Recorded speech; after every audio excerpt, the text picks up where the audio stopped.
the psychology of old money families. This is going to be the most realistic video you have ever watched about old money families and their psychology. The very concept of old money means wealth that has been passed down through generations, and some of you might wonder how they're able to do all that. Most of us can't keep $100 for a week, and these guys have been building wealth for centuries. How do they do it? You're going to find out what goes on in the minds of these individuals as they navigate through life and foster enough wealth to pass on to the next generation. This is the psychology of old money families. Be quiet. Nicholas Sparks once said, "I'd learned that some things are best kept secret," and everyone understands this idea at some level, especially the old money families. We've all seen movies like Jordan Peele's Get Out, which is about the secrets kept by old money families. Although the premise is a little bit far-fetched, it does offer insight into the clandestine nature of these classes of people. We live in an age where most individuals believe that flaunting wealth is the only way to live rich. If you don't have the latest Bugatti, the trending designer wears, a large house or condo in the big city, and a considerable amount of followers online, then I'm sorry, you are poor. At least that's what rappers, athletes, and a great number of celebrities would have you believe. But the same cannot be said for old money. Let's turn our eyes to the Rothschilds, the Rockefellers, the Kennedys, and any famous old money family you know, and ask yourself how much you know about them. Not a lot, other than the information they release to the public, right? But here's the kicker. How much do you think they're worth? Do you think it's the official numbers that they broadcast? Or is it a different number? What about the other old money families you know? What can you say about their net worth? Feel free to let us know in the comments section, and if you're enjoying this video, a sub to the channel will be our little secret. I promise we won't tell anyone. These people are surprisingly clandestine with their wealth, preferring to keep its extent under wraps and their affluence behind closed doors. They live a great deal away from the big cities, preferring pristine areas and neighborhoods out of the watchful eyes of the public. They drive somewhat modest cars and don't show their hands unless they have to. This is because to societal elites, just because you're rich doesn't mean you must always show your wealth extravagantly. There are several reasons why. Security, tradition, humility, and of course privacy. It's a dirty business when you have a lot of eyes looking at your family and the amount of money you all have. Yes, most value the prestige and fame that comes with the social class, but you'll most likely never see old money frivolously displaying the amounts of money they have. No, they'd rather keep things secret. They'd rather stay quiet about everything. The class and the intellectuals. It should come as no surprise that rich people act and think differently. The behavior of these aristocrats, I dare say, are of a different class than the average man. It's not all about knowing the type of cutleries to use at a fancy dinner or the names and tastes of different exotic delicacies, although we'd be lying if we said that's not a part of it. It's about etiquette, chivalry, and grace. It's about knowing how to conduct yourself with dignity in the face of discomfort and adversity. Although some families or persons are better at it than others, members of old money families are taught to behave themselves properly, especially in a public environment. They're taught to show compassion and to treat others with respect. And yes, some would argue that they only do that when they can benefit from treating people that way, and most of them are just pretending. But the truth is, these aristocrats typically don't spend a lot of time with people below their social class unless it's a beneficial relationship. This can be construed as a superiority complex, and perhaps there's truth to that.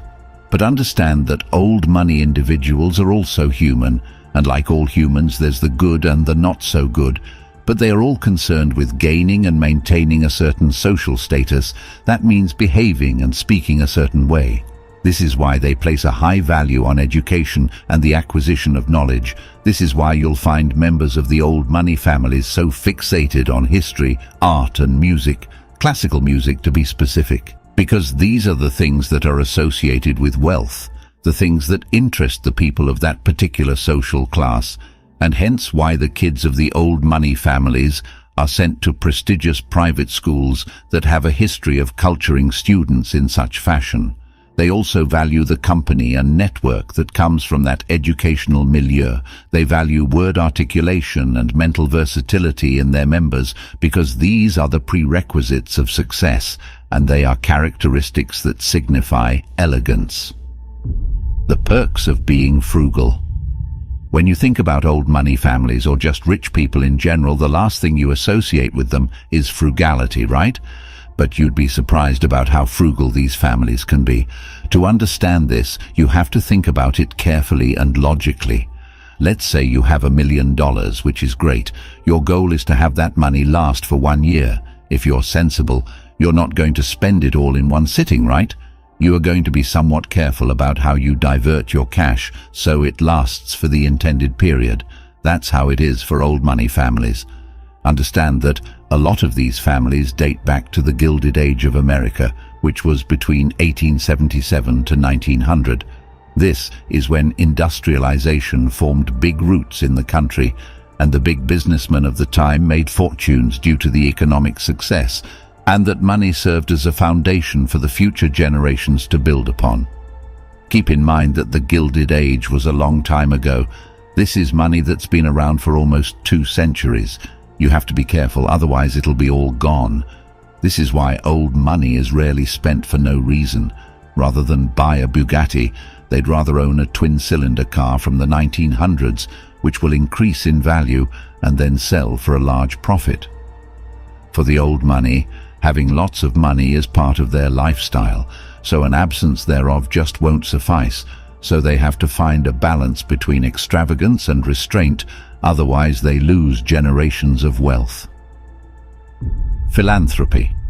A charity event or an action of charity is often promulgated to be held for the poor and the economically disadvantaged, but that's only half the truth.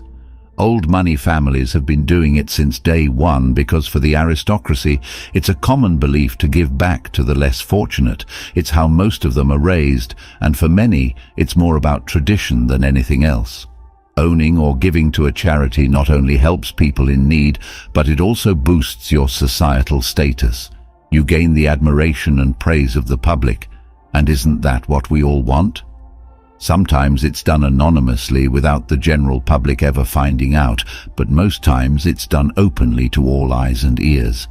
Some people love it. They say it's the best thing to do if you're rich, and some people hate it when rich people openly give to the poor and would prefer to remain anonymous.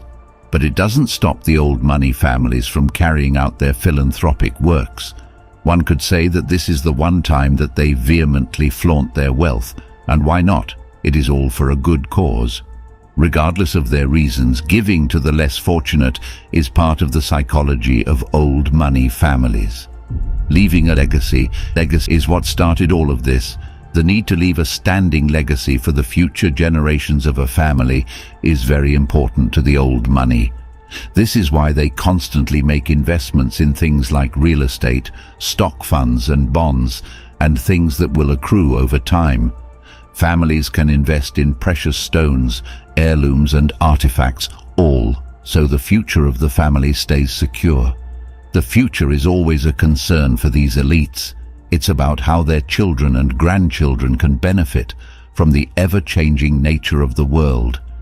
Maintaining the family legacy is very important to the old money elites, and they can go to great lengths to do so. It is deeply rooted in their family traditions, values and aspirations, and they remain steadfast in maintaining and expanding their legacies to support their families and make a positive impact on the world.